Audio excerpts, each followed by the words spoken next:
park. "Come on, Scruff, let's go and play in the park," said Scotty. Scruff was reading the newspaper waiting for Scotty to get ready. Scruff jumped off his favourite chair and bounced around excitedly, waiting for Scotty to put him on his leash. "Come on, Scotty, hurry up. I don't want to miss my friends," barked Scruff. As soon as they got to the park gates, Scotty let Scruff go and he raced off to play. Running here, smelling this, running there, smelling that, a lovely sunny day. Scotty threw a tennis ball and Scruff jumped high to catch it. Scotty did it again and the ball bounced into the trees. Scruff vanished into the trees and after sniffing around came bouncing back with a stick in his mouth. "Where is your ball?" laughed Scotty. "Do I have to go and find it myself?" Scotty tossed the stick back into the trees and moments later Scruff came back with the tennis ball in his mouth, wagging his tail. "This is so much fun," thought Scruff. Scruff joined the children for a game of football and actually managed to score the winning goal as he slid past the defender and nudged the ball into the goal.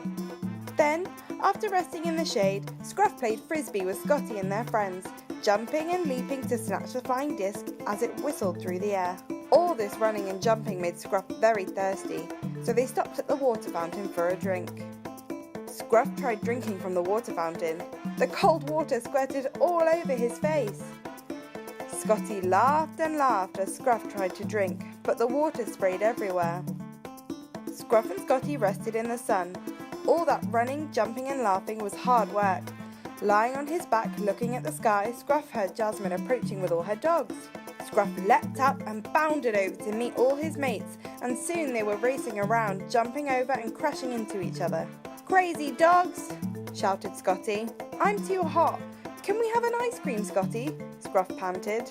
Soon they both had their tongues wrapped around lovely ice creams. Scotty's favourite is chocolate, and Scruff's favourite is strawberry. Slept Scruff. Scotty and Scruff rested in the shade of an apple tree and watched ants marching in a line. "Phew! It's hot, Scruff. I wish I could go for a swim," said Scotty. "We can! Follow me!" said Scruff, jumping up and heading across the park. "No! Not the duck pond!" yelled Scotty, sprinting after Scruff. Too late! Scruff leapt into the air and plunged into the duck pond. Water went everywhere. The ducks got wet, the flowers got wet. "Get out of there, Scruff. That's not your pond. Those poor ducks," said Scotty. Scruff crawled out of the pond and then shook himself off. Water went everywhere, all over Scotty, who laughed and laughed at Scruff's funny face. Scruff saw a muddy puddle and slipped into it and rolled around in the brown sticky goo. "No, Scruff, that won't do. Back in the pond with you. Wash that mud off." Scotty was laughing so much he had to sit down. "Back in the pond," leapt Scruff, then another big shake to get rid of all that water. "Let's dry off in the sun before we go home," suggested Scotty. "Come on, Scruff.